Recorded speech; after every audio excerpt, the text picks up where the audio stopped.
اما السفینۃ رہی کشتی، فکانت تو وہ تھی لمساکین مسکینوں کی، یعنی چند مسکینوں کی، یعملون فی البحر جو کام کرتے تھے سمندر میں، یعنی مالک ہی ملاحی کا کام کرتے تھے، بہت غریب تھے لیکن جن کی وہ کشتی تھی وہ ملاح بھی تھے. فَأَرَدْتُ تو میں نے چاہا، ان یہ کہ اعیبہا میں عیبدار کر دوں اس کو. کیوں عیبدار کیا میں نے؟ وکانا اور تھا وراءہم ان کے آگے ملکن ایک بادشاہ، یأخذ وہ لے رہا تھا کل سفینتن ہر کشتی کو، اور مراد ہر اچھی کشتی کو، ہر عمدہ کشتی کو، غصباً ظلم سے، یا غصب کر کے یا چھین کر. اب انہوں نے ساری کلیریفیکیشن دینا شروع کی. جو پہلا کیس ہوا تھا انہوں نے کشتی کو عیبدار کیا تھا، اس کی کلیریفیکیشن یہ دے رہے ہیں. دیکھیں علم دو طرح کے ہوتے ہیں، ایک ظاہری علم اور ایک باطنی علم. ظاہری علم کسی بھی چیز کو آپ اوپر سے سمجھ لیں، ٹھیک ہے، انڈرسٹینڈ کر لیں، لیکن جو باطنی علم ہوتا ہے نا وہ گہری سمجھ بوجھ کے ساتھ ہی حاصل ہوتا ہے. ہم بھی اپنی زندگی میں بہت جلدی فیصلے کرتے ہیں کہ یہ ہمارے ساتھ ٹھیک نہیں ہوا، یا فلاں نے فلاں کے ساتھ ٹھیک نہیں کیا، اور ہم یہ نہیں جانتے کہ بہت سی چیزیں ہمیں اسباب کے پردے میں ملتی ہیں. کسی کی کوئی بیکاری دیکھ لی، کسی کی کوئی بیماری دیکھ لی، تو ہمیں ایسا لگ رہا ہوتا ہے کہ اس کے ساتھ کتنا برا ہو رہا ہے. ہم سمجھ نہیں پاتے کہ اس کے پیچھے اللہ تعالیٰ کی کیا حکمت ہوگی، جانے اللہ تعالیٰ اس کے لیے کیا چاہتے ہیں. اور اگر ہمیں کوئی چیز ملی ہے اور اگر ہمیں کوئی چیز نہیں ملی ہے تو اس میں اللہ کی کیا حکمت ہے. ٹھیک ہے نا، اپنی پسند کی چیز مانگنا غلط نہیں ہے، آپ مانگ سکتے ہیں، لیکن اگر کوئی چیز نہیں ملتی یا آپ اپنی کسی چیز میں کوئی نقصان دیکھتے ہیں تو غور و فکر ضرور کرنا چاہیے کہ یہی میرے لیے بہتر ہوگا، یقیناً اس میں میرے لیے خیر ہوگی. اب آپ دیکھیے تو اس کشتی کے عیبدار ہونے میں ملاحوں کے لیے خیر تھی. اللہ ان کو بڑی آفت سے بچا رہا تھا، کیونکہ آگے جو بادشاہ تھا جس کے علاقے کے کنارے پر اس کشتی کو لگنا تھا، وہ بادشاہ ہر عمدہ کشتی کو چھین لیتا تھا، اور جو عیبدار کشتی ہوتی تھی اس کو نہیں لیتا تھا. اب چونکہ ان کے پاس تو ایک ہی سورس آف انکم تھا، ایک ہی ذریعہ آمدن تھا، اللہ تعالیٰ نے چاہا کہ ان کی کشتی میں تھوڑا سا عیب پیدا کر دے تاکہ یہ کشتی انہی کے پاس رہے، بادشاہ اس کو چھین نہ لے. تو اللہ تعالیٰ کے کسی بھی فیصلے میں انسان کے لیے نقصان نہیں ہے. اس واقعے سے یہ پتہ چلتا ہے. یہ جو کشتی کا واقعہ ابھی ہم نے پڑھا، جس کی کلیریفیکیشن حضرت خضر دے رہے ہیں، اس بارے میں بخاری کی ایک روایت آتی ہے. سعید بن جبیر رحمہ اللہ بیان کرتے ہیں کہ سیدنا عبداللہ بن عباس رضی اللہ تعالی عنہما اس طرح قرات فرمایا کرتے تھے، وَكَانَ إِمَامُهُمْ مَلِكٌ يَأْخُذُ كُلَّ سَفِينَةٍ صَالِحَةٍ غَصْبًا، اور ان کے آگے ایک بادشاہ تھا جو ہر صحیح کشتی غصب کر لیتا تھا. ٹھیک ہے، اب اس قرات سے پوری تفسیر واضح ہو گئی کہ وہ بادشاہ جو آگے چل کے ملنے والا تھا وہ ہر عمدہ کشتی کو غصب کر لیتا تھا. وَأَمَّا الْغُلَامُ اور رہا لڑکا، فَكَانَا تو تھے أَبَوَاهُ اس کے والدین، مؤمنین دونوں مومن، فَخَشِينَا تو ڈر ہوا ہم کو، أَن يُرْهِقَهُمَا یہ کہ وہ مجبور کرے گا ان دونوں کو، طغیاناً سرکشی میں، وکفرا اور کفر میں. اب یہ جو لڑکا جس کو حضرت خضر نے قتل کر دیا تھا اور حضرت موسیٰ نے بڑا ہی سخت اعتراض اس پر کیا تھا، اس کی وضاحت یہ کر رہے ہیں. کہہ رہے ہیں کہ دیکھو یہ جو لڑکا تھا نا جس کو میں نے قتل کر دیا، اس کے پیرنٹس بہت نیک ہیں، اس کے والدین بڑے ہی نیک. تو ہمیں یہ ڈر ہوا کہ یہ اپنے والدین کو مجبور کرے گا سرکشی میں اور کفر میں. ایکچولی یہ لڑکا بڑا ہو کر بد کردار ہوگا اور یہ اپنے پیرنٹس کو سرکشی میں اور کفر میں پھنسائے گا، یعنی بچے کی محبت میں والدین کفر اختیار کرنے پر مجبور نہ ہو جائیں. اس بارے میں بھی ایک روایت آتی ہے، سیدنا عبداللہ بن عباس رضی اللہ تعالی عنہما نے سیدنا ابی بن کعب رضی اللہ تعالیٰ عنہ سے نقل کیا کہ نبی اکرم صلی اللہ علیہ وسلم نے فرمایا، یہ لڑکا جسے خضر علیہ السلام نے قتل کیا تھا، یہ روز اول سے ہی کافر پیدا ہوا تھا۔ اسے مسلم نے روایت کیا ہے۔ اور سعید بن جبیر رحمہ اللہ بیان کرتے ہیں کہ سیدنا عبداللہ بن عباس رضی اللہ تعالیٰ عنہما اس طرح قرات فرمایا کرتے تھے، وَأَمَّا الْغُلَامُ فَكَانَ كَافِرًا وَكَانَ أَبَوَاهُ مُؤْمِنَيْن، بس بچہ کافر تھا اور اس کے والدین مومن تھے۔ اسے بخاری نے روایت کیا ہے۔ اب یہ بچہ بڑا ہو کر بد کردار ہونے والا تھا اور اپنے پیرنٹس کو پریشان کرنے والا تھا، اور ماں باپ اس بچے کی پیدائش پہ بہت خوش تھے، بیٹا پیدا ہوا تھا، بہت خوش تھے، اور اس کی موت پر پیرنٹس کو افسوس بھی بہت ہوا، بہت زیادہ افسوس ہوا۔ لیکن اللہ تعالیٰ نے یہ اولاد کیوں لے لی؟ کیونکہ یہ بڑا ہو کر بد کردار بننا تھا۔ دیکھا جائے تو بچے کے لیے بھی اچھا ہو گیا کہ بلوغت کی عمر سے پہلے ہی وہ انوسینٹ ہی فوت ہو گیا، معصوم ہی فوت ہو گیا، اور پیرنٹس کے لیے بھی اچھا ہو گیا کیونکہ پیرنٹس اس بچے کی محبت میں کفر کو اختیار کرنے کے قریب ہو جاتے۔ ہو سکتا ہے بچہ اپنی محبت کی وجہ سے اپنے پیرنٹس کو فورس کرتا کہ آپ بھی کفر کرو۔ تو مسند احمد کی روایت میں ایک بہت ہی پیاری حدیث آتی ہے، نبی اکرم صلی اللہ علیہ وسلم نے فرمایا، اللہ تعالیٰ مومن کے لیے جو بھی فیصلہ فرمائے وہ اس کے لیے بہتر ہے۔ اور یہ بات سورۃ البقرہ کی آیت نمبر 216 میں بھی ہم نے پڑھی تھی کہ امید ہے کہ تم ناپسند کرو اپنے لیے کوئی چیز اور وہی تمہارے لیے اچھی ہو، اور ہو سکتا ہے کہ تمہیں کوئی چیز اچھی لگے لیکن وہ تمہارے لیے بری ہو، کیونکہ اللہ جانتا ہے، تم نہیں جانتے۔ تو یہ بچہ ماں باپ کو مصیبت میں ڈالنے والا تھا۔ یہ بالکل ایسے ہی ہے، اللہ کوئی چھوٹی تکلیف دے کے بڑی تکلیف سے بچاتا ہے، کوئی چھوٹی بیماری دے کے بڑی بیماری سے بچاتا ہے۔ اللہ سبحانہ تعالیٰ کی یہ رحمت ہوتی ہے، کرم ہوتا ہے۔ بظاہر تو وہ تکلیف کی صورتحال ہوتی ہے لیکن اسی میں ہی ہمارے لیے خیر ہوتی ہے۔ میں جب لاسٹ یہ تفسیر پڑھا رہی تھی تو 2018 میں نے اس کو پڑھایا تھا، اور اس ٹائم پر میں نے ایک واقعہ شیئر کیا تھا اپنے اسٹوڈنٹ سے جو کہ 2014 میں وقوع پذیر ہوا تھا۔ اگر آپ بھی اس کو گوگل پر سرچ کریں گے تو 2014 میں ایک ملیشین ایئر کرافٹ تباہ ہوا تھا۔ ایروپلین جو ملیشین ایئر لائنز تھی وہ پورا تباہ ہو گیا تھا۔ اس پہ ایک پوری فیملی بچ گئی، پوری فیملی بچ گئی۔ وہ کیسے بچی کہ اس فیملی کا جو بڑا تھا، شاید والد تھے یا کوئی بزرگ تھا، وہ بیمار ہو گیا۔ یہ سب لوگ ملیشیا ٹور پہ جا رہے تھے، پوری فیملی ٹور پر جا رہے تھے، لیکن گھر کا بڑا بیمار ہو گیا تو ان سب کو اپنی ٹکٹس کینسل کرنی پڑی، اور پتہ نہیں کس دل سے انہوں نے کینسل کی ہوں گی کہ ہمارا اچھا والا ٹرپ جس پر ہم جانے والے تھے اور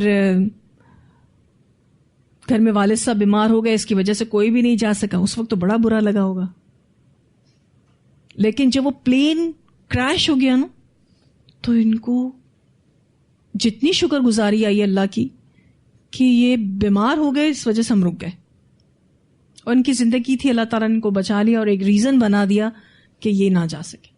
اب آپ سوچیں کتنے بیمار ہوئے ہوں گے کہ جس کی وجہ سے پوری کی پوری فیملی کا جو پکنک کا پلان تھا یا جو ٹور کا پلان تھا وہ کینسل ہو گیا۔ اس طرح کے کتنے ہمارے ٹریولنگ کے جو پلانز ہوتے ہیں وہ کینسل ہو جاتے ہیں، یا کوئی زندگی کے پلانز کینسل ہو جاتے ہیں۔ ہمیں بہت برا لگتا ہے کہ کیوں ہمارے ساتھ ہاتھ پکڑ کر بسا اوقات آپ کو ایسا محسوس ہوگا اللہ تعالیٰ نے آپ کو روک دیا۔ آپ کی ہر طرح کی تیاری ہوتی ہے، آپ کو اللہ تعالیٰ ہاتھ پکڑ کے روک دیتا ہے کہ آپ جا ہی نہیں سکتے، نو وے۔ اس صورتحال میں بہت زیادہ دل کو تکلیف ہوتی ہے کہ ہمارے ساتھ ہی کیوں ایسا ہوتا ہے، ہمارے پلانز ہی کیوں پوسٹ پون ہوتے ہیں، ہم ہی کیوں کوئی کام اپنا نہیں کر پاتے، ساری دنیا تو کر رہی ہے۔ تو ہمیں حکمتیں نہیں پتا نا، ہم اللہ سبحانہ تعالیٰ کی حکمتوں کو نہیں سمجھ سکتے۔ وہ ہمارا رب اتنا مہربان ہے کہ اس کو پتا ہے کہ ہم کچھ فیصلے بڑے نادانی پر مبنی کرتے ہیں۔ بے شک اس نے ہمیں عمل کا اختیار دیا ہے، لیکن پھر بھی اللہ تعالیٰ ہماری زندگیوں میں انٹرفیرنس کرتے ہیں۔ کیوں؟ وہ ہمارا بھلا چاہتے ہیں، وہ ہمارے حق میں برا نہیں چاہتے۔ ہم تو اپنے لیے ایسے ایسے ڈیسیشنز بسا اوقات لیتے ہیں جو ہمیں اچھے لگ رہے ہوتے ہیں، اس میں ہمارے لیے خیر نہیں ہوتی۔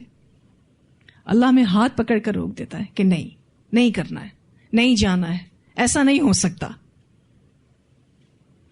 اور آپ روتے رہتے ہیں اور تکلیف اٹھاتے ہیں، خود بھی دل کو بھی تکلیف دیتے ہیں، گھر والوں کو بھی تکلیف دیتے ہیں، ناشکری والی باتیں بھی منہ سے نکال دیتے ہیں، اور پھر ہوتا تو وہی ہے جو اللہ چاہتا ہے، تقدیر تو غالب آتی ہے.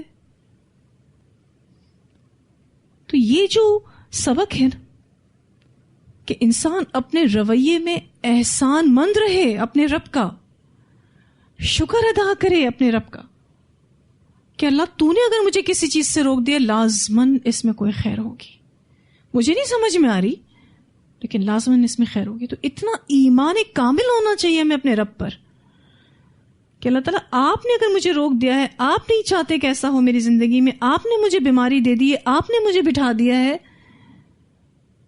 وٹ ایور جو بھی ایشوز ہیں ہماری زندگی کی، تو کہنا سیکھیں اللہ اسی میں میرے لیے خیر ہوگی. اولاد نہیں دی اللہ تعالیٰ نے، اس میں میرے لیے خیر ہوگی. دی ہے اس میں خیر ہوگی. شادی ہوئی ہے تو اس میں خیر ہے، نہیں ہوئی تو اس میں خیر ہے. شادی ہو کر ٹوٹ گئی اس میں خیر ہوگی. بچہ اب نارمل پیدا ہوا اس میں خیر ہوگی. ابھی ہمارے اپارٹمنٹ میں ایک ہمارے نیبر ہیں، ان کا جو بیٹا ہے وہ اب نارمل ہے. کچھ جسم میں ایسی کمی ہے پیدائشی ہی کہ اس کے مسلز نہیں بنتے. تو اب وہ بچہ ماشاءاللہ 15 سال کا ہو گیا ہے، لیکن آبویسلی ایک اب نارمل بچہ ہے، اس کے ہاتھ پاؤں اس کے کنٹرول میں نہیں ہے، مسلز میں اتنی کمزوری ہے کہ جو ہماری باڈی اسٹیف رہتی ہے، جو ہم موومنٹ کرتے ہیں وہ بچہ نہیں کر سکتا. ایون وہ بچے کی آنکھیں بھی پراپر نہیں کھلتی، مسلز جو آئیلٹس کے مسلز ہیں نا وہ بھی ویک ہے، تو آنکھ ہلکی جھکی رہتی ہیں.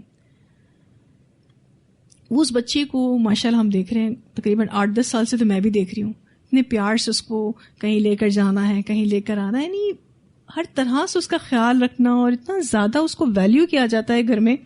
حالانکہ ان کے اور بھی دیگر بچے ہیں لیکن وہ اس بچے کو بڑی امپورٹنس دیتے ہیں. اس دفعہ یہ پوری فیملی جو ہے وہ اللہ ہی کی توفیق سے عمرے پر گئی، اور obviously وہ بچہ بھی ساتھ گیا تھا، تو وہ اس کو ساتھ لے کر گئے تھے. تو ظاہر ہے وہ اس کو پبلکلی اتنا لے کر نہیں جا سکتے تھے، یا بسا اوقات ایسا ہوتا تھا کہ رش اتنا زیادہ ہوتا ہے ان جگہوں پر کہ ویل چیئر کے ساتھ، اور اس کی بڑی اسپیشل ویل چیئر ہے، وہ عام ویل چیئرز پہ نہیں بیٹھ سکتا، اس کی اسپیشل ویل چیئر ہے جس کو ڈیزائن کیا گیا ہے. تو وہ ویل چیئر بھی اتنی کمفرٹیبل نہیں ہوتی کہ اس کو پبلکلی لے جایا جائے اور اس طرح سے اس کو مسجد دکھائی جائے کہ چلو بچہ سمجھتا ہے، دیکھتا ہے، سب کچھ ہے، لیکن وہ ایک نارمل بچوں کی طرح نہیں ہے. تو اس کے والد صاحب نے جو ہے وہ اس کو ویل چیئر پہ بٹھایا اور رات کو 10 بجے کے قریب مسجد نبوی کے گیٹ کے قریب لے کے، اس کو پتا نہیں تھا کہ مسجد نبوی رات کے ٹائم پہ بند ہو جاتی ہے، آفٹر عشاء مسجد نبوی کلوز ہو جاتی ہے. تو مسجد نبوی کلوز ہو گئی تھی، اس کو پتا نہیں تھا. تو وہ ویل چیئر پہ اپنے بچے کو بٹھا کے روضہ مبارک کے پاس لے کر گیا کہ میں اپنے بچے کو وزٹ کروا دیتا ہوں کہ یہ بھی یہاں تک آیا ہے، نو ڈاؤٹ نہ یہ عبادت کر سکتا ہے نہ کچھ کر سکتا ہے، تو چلو نبی اکرم صلی اللہ علیہ وسلم کے روضہ مبارک پر اس کو میں لے کر جاؤں. تو وہ جیسے ہی وہاں پہنچا وہ گیٹ تو بند ہو گیا تھا.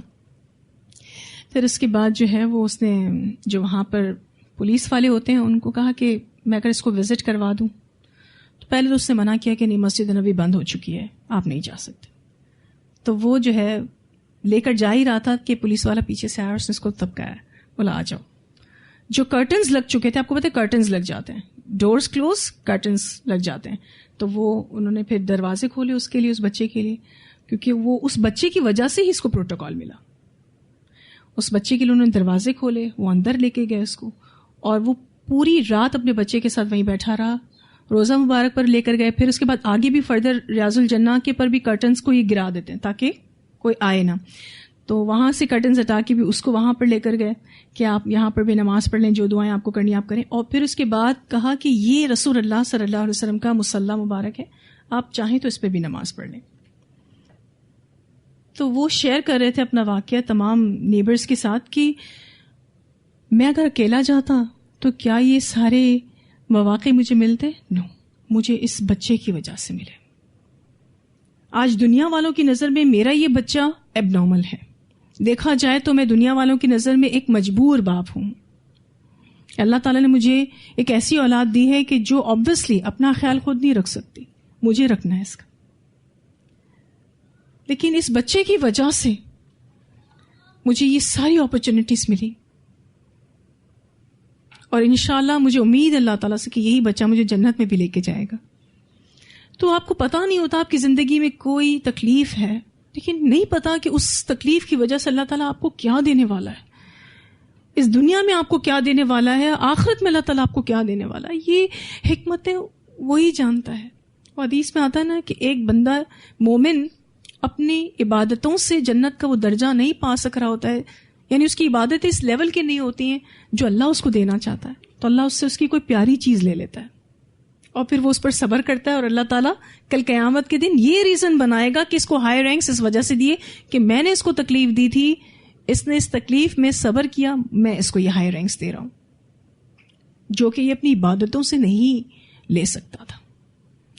تو ہم اپنی زندگی میں کیوں ہر معاملے میں ایسا نہیں کہتے اللہ تعالیٰ جیسے آپ کی مرضی، اللہ میں آپ کی رضا میں راضی ہوں، آپ نے مجھے بٹھا دیا، آپ نے مجھے روک دیا، اللہ میں راضی ہوں. میں نہیں جا سکتی، کتنے لوگ حج پر گئے، میں نہیں جا سکتی حج پہ، آج تک میں نہیں جا سکی، آئندہ کب جا سکوں گی، اللہ میں تیری رضا میں راضی ہوں. آج تک میں عمرے پہ نہیں گئی، کیونکہ لوگوں کے یہی ایشوز ہیں.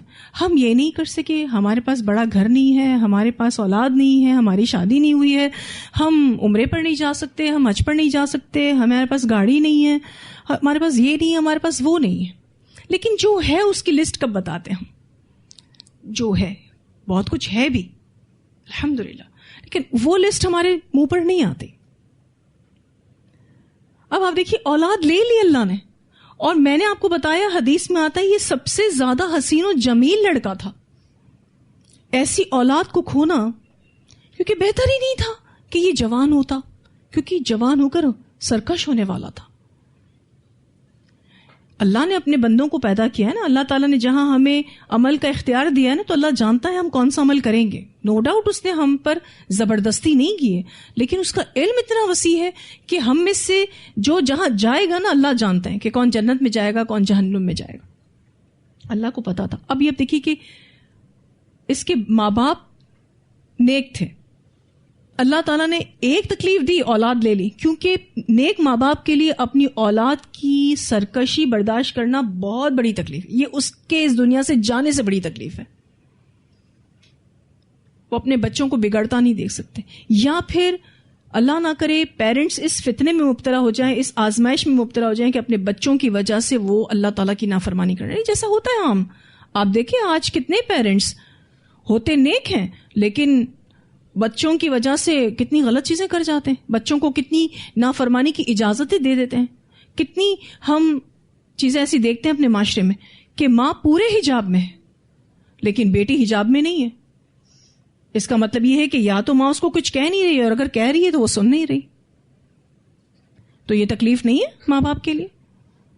ابھی ریسنٹ ہی میں نے دیکھا کسی کو اس طرح سے کہ بیٹی جو تھی وہ غیر مہذب لباس میں تھی لیکن ماں پورے حجاب میں. تو اس وقت میں یہ کہہ رہی تھی کہ یا اللہ یہ کتنی بڑی آزمائش ہے، اور ظاہر اولاد کو تو ساتھ لے کر بھی جانا ہے. یا تو پیرنٹس کی وہ سن نہیں رہے، یا پھر پیرنٹس چپ ہو گئے اولاد کے سامنے، مجبور ہو گئے، اس کی سرکشی کو ایکسیپٹ کر لیا، اس کے کفر کو، اس کی نافرمانی کو ایکسیپٹ کر لیا. تو بچا لیا نا اللہ تعالیٰ نے. اس کے پیرنٹس بہت زیادہ تکلیف سے گزرے تھے جب یہ مرا، لیکن اللہ تعالیٰ کہتے ہیں کہ نہیں، یہ اس کے لیے اچھا ہو گیا. فَأَرَدْنَا تو ارادہ کیا ہم نے، أَن يُبْدِلَهُمَا یہ کہ بدل کر دے ان کو، ربهما ان کا رب، خیرم منہ بہتر اس سے، زکاتن پاکیزگی میں یعنی دین اور اخلاقیات میں بہتر، وَأَقْرَبَ رَحْمَةً اور زیادہ قریب شفقت میں یعنی زیادہ قریب محبت میں یعنی صلہ رحمی میں زیادہ اچھا. اللہ تعالیٰ نے ایک اولاد لے تو لی لیکن ارادہ کیا کہ دوسری اولاد دے گا، لیکن وہ اولاد اچھی ہوگی. کتنی اچھی، زکاتوں و اقرب رحمہ، دین میں اخلاقیات میں بہت اچھا، صلہ رحمی میں بہت اچھا. تو اللہ سبحانہ تعالیٰ اپنے نیک بندوں کی یوں بھی مدد کرتا ہے. اگر ہمیں اللہ تعالیٰ کوئی تکلیف دیتا ہے اور ہم اس میں ناشکری کرتے ہیں، ناقدری کرتے ہیں اللہ تعالیٰ کی، تو کیا اس غم اور دکھ کا علاج نکل آتا ہے؟ حل نکل آتا ہے؟ نہیں، وہ تو وہیں کھڑا ہے. تو صبر یہ ہے کہ اللہ کی رضا میں راضی رہیں. اللہ تعالیٰ کبھی دے کر آزمائیں گے آپ کو، کبھی آپ سے لے کر آزمائیں گے. بس ہمیں احسان مند رہنا ہے اللہ تعالیٰ کا. اور یہ بھی ہے کہ اگر اللہ تعالیٰ ہم سے کوئی چیز لے لیتا ہے تو اس سے بہتر عطا کرتا ہے. اب وہ بہتر کی شکل کچھ بھی ہو سکتی ہے. بہتر اجر، اگر اولاد لے لی ہے تو بہتر اولاد، مال لے لیا تو بہتر مال، عہدہ لے لیا تو بہتر عہدہ. ٹھیک ہے، تو یہ ایمان ہمارا اللہ تعالیٰ پر ہونا چاہیے کہ ہمارا رب ہمارے ساتھ جو بھی کرتا ہے وہ اچھے کے لیے کرتا ہے. اللہ اپنے بندوں کے ساتھ کبھی غلط کرتا ہی نہیں. کوئی تکلیف بھی دیتا ہے اللہ تعالیٰ تو اس سے کتنے ہمارے گناہ معاف کرتا ہے. اچھی بات نہیں اس دنیا میں ہی آپ صاف ستھرے ہو رہے ہیں. اب جو تیسرا کیس ہوا تھا کہ وہ دیوار حضرت خضر نے بنائی تھی، اس کے بارے میں کلیریفیکیشن کریں. وہ عمل جدارو، اور رہی دیوار، فکانا تو تھی لغلامین یتیمین، دو لڑکوں کی، دونوں یتیم تھے یا دو یتیم لڑکوں کی. فی المدینتی، شہر میں. وکانا، اور تھا، تحتہ، اس کے نیچے یعنی اس دیوار کے نیچے، کنز لہما، ایک خزانہ ان دونوں کا. وکان ابوہما، اور تھا ان کا والد، صالحا، نیک. اللہ سبحانہ تعالیٰ نے ان بچوں کے خزانے کی حفاظت کی، اس لیے نہیں کہ وہ بچے نیک تھے، کس لیے؟ کہ ان کا باپ نیک تھا. یہاں آپ دیکھیے تو باپ کی نیکی کی وجہ سے حفاظت ہوئی. حضرت خضر نے ان لڑکوں کی نیکی کا ذکر نہیں کیا. اگر یہ دیوار گر جاتی تو آبویسلی نئی بنانی پڑتی اور اس کے لیے کھدائی کرنی ہوتی ہے. جب بھی کوئی نئی دیوار بنتی ہے تو ایسا تھوڑی ڈائریکٹ اینٹیں لگا دی جائیں اور وہ دیوار بن جائے گی، نہیں، اس کے لیے کھدائی کرنی پڑتی ہے. اور جیسے ہی وہ کھدائی کرتے تو خزانہ سامنے آ جاتا. تو اولاد کی جانی اور مالی حفاظت کا سبب ماں باپ کی نیکی ہوتی ہے.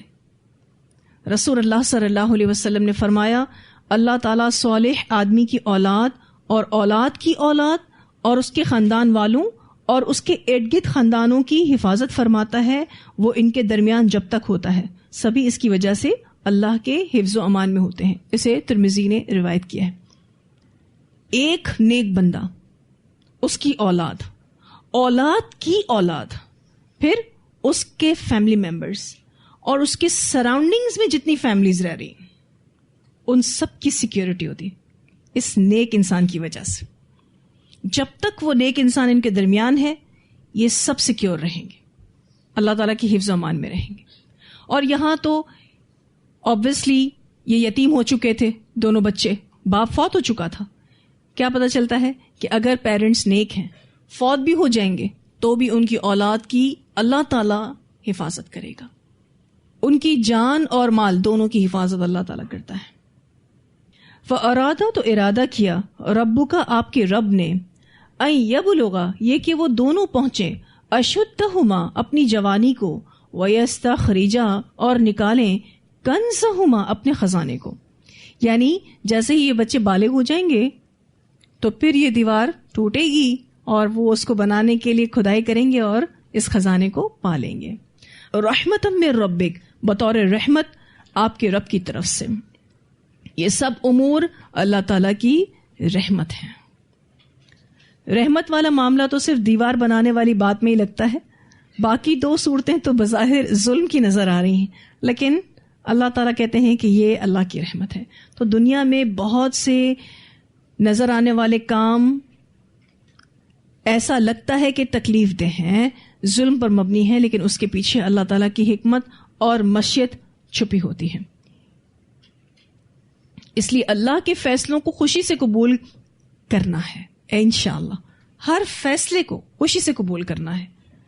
اور دوسری بات، تکلیف دہ یا نقصان دہ پہلو میں بھی خیر کا پہلو تلاش کرنا ہے، کیونکہ خیر دو طرح کی ہوتی ہے نا، اللہ تعالیٰ اسے بہتر عطا کر دیتا ہے، یا پھر تکلیف دہ واقعہ صبر اور اصلاح کا ذریعہ بنتا ہے.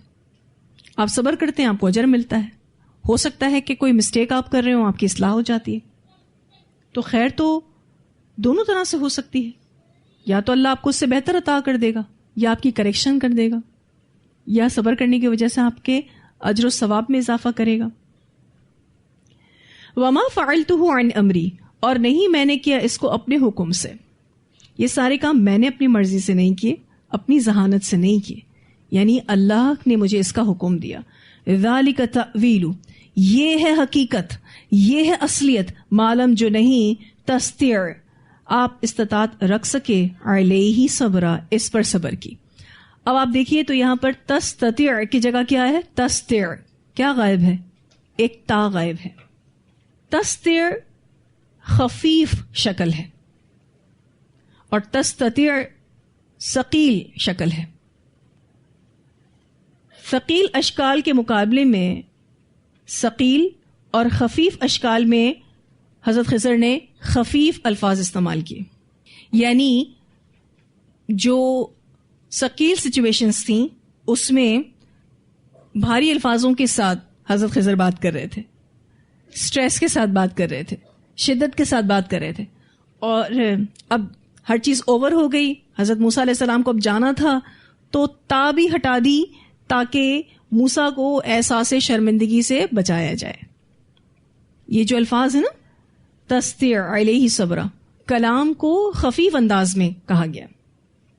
ٹھیک ہے، تو خفیف اشکال میں خفیف الفاظ استعمال کر کے موسیٰ علیہ السلام کو احساس شرمندگی سے بچایا گیا. اور تھوڑی ہلکی پھلکی ڈانٹ کے ساتھ بات کو ختم کر دیا تاکہ موسیٰ جو ہے وہ سوچتے رہیں کہ ان کی کوتاہی کہاں ہوئی، وہ رجوع کریں. لیکن زیادہ نہیں ڈانٹا کیونکہ اب آبویسلی ان کی یہ میٹنگ اینڈ پر تھی، تو بہت ہی خفیف انداز میں بات کو ختم کر دیا. تو یہاں الحمدللہ ہمارے لیسن مکمل ہوا. اس لیسن سے جڑی اور بھی بہت ساری باتیں ہیں، لیکن پہلے ہم تلاوت سن لیتے ہیں. وَإِذْ قَالَ مُوسَىٰ لِفَتَاهُ لَا أَبْرَحُ حَتَّىٰ أَبْلُغَ مَجْمَعَ الْبَحْرَيْنِ أَوْ أَمْضِيَ حُقُبًا فَلَمَّا بَلَغَا مَجْمَعَ بَيْنِهِمَا نَسِيَا حُوتَهُمَا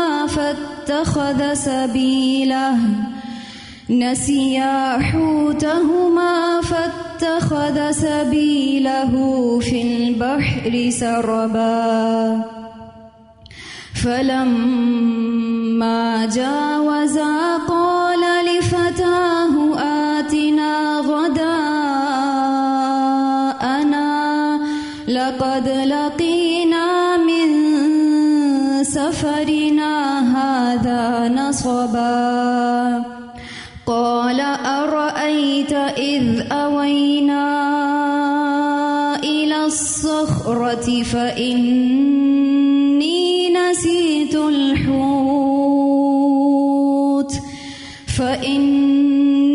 نسيت الحوت وما أنسانيه إلا الشيطان أن أذكره واتخذ سبيله في البحر عجبا قال ذلك ما كنا نبغي فارتدا على آثارهما قصصا فوجدا عبدا من عبادنا آتيناه رحمة من عندنا وعلمناه من لدنا علما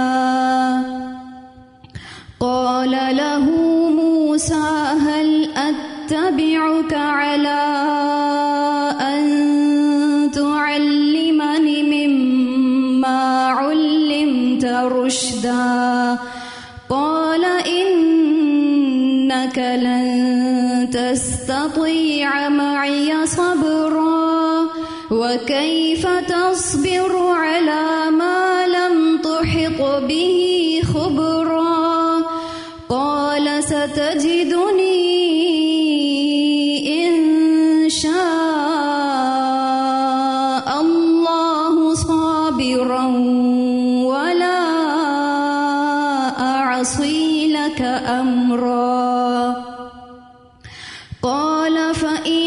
اتبعتني فلا تسألني عن شيء حتى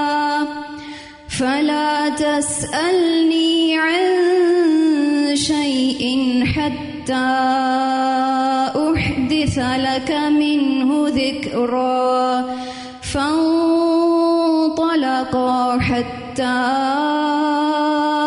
إذا ركبا في السفينة خرقها قال أخرقتها لتغرق أهلها لقد جئت شيئا إمرا قال ألم أقل إنك لن تستطيع معي صبرا قال لا تؤاخذني بما نسيت ولا ترهقني من أمري عسرا فانطلقا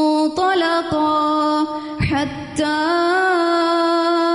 إذا لقيا غلاما فقتله قال أقتلت نفسا زكية بغير نفس لقد جئت شيئا نكرا قال ألم أقل لك إنك لن تستطيع معي صبرا قال إن سألتك عن شيء بعدها فلا تصاحبني قد بلغت من لدني عذرا فانطلقا حتى إذا أتيا أهل قرية استطعما أهلها فأبوا أن يضيفوهما فوجدا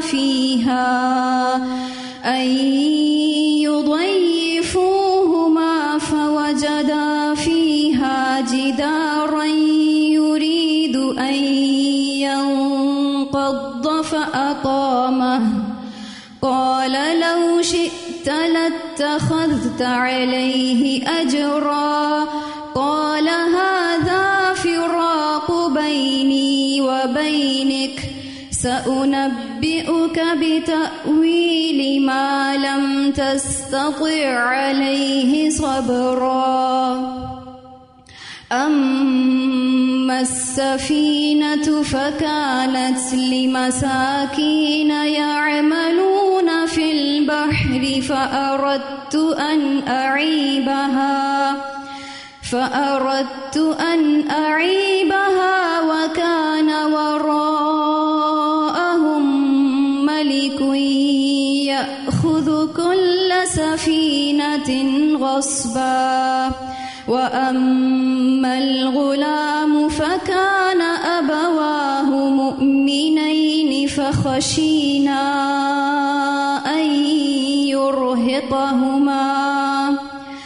فخشينا أن يرهقهما طغيانا وكفرا فأردنا أن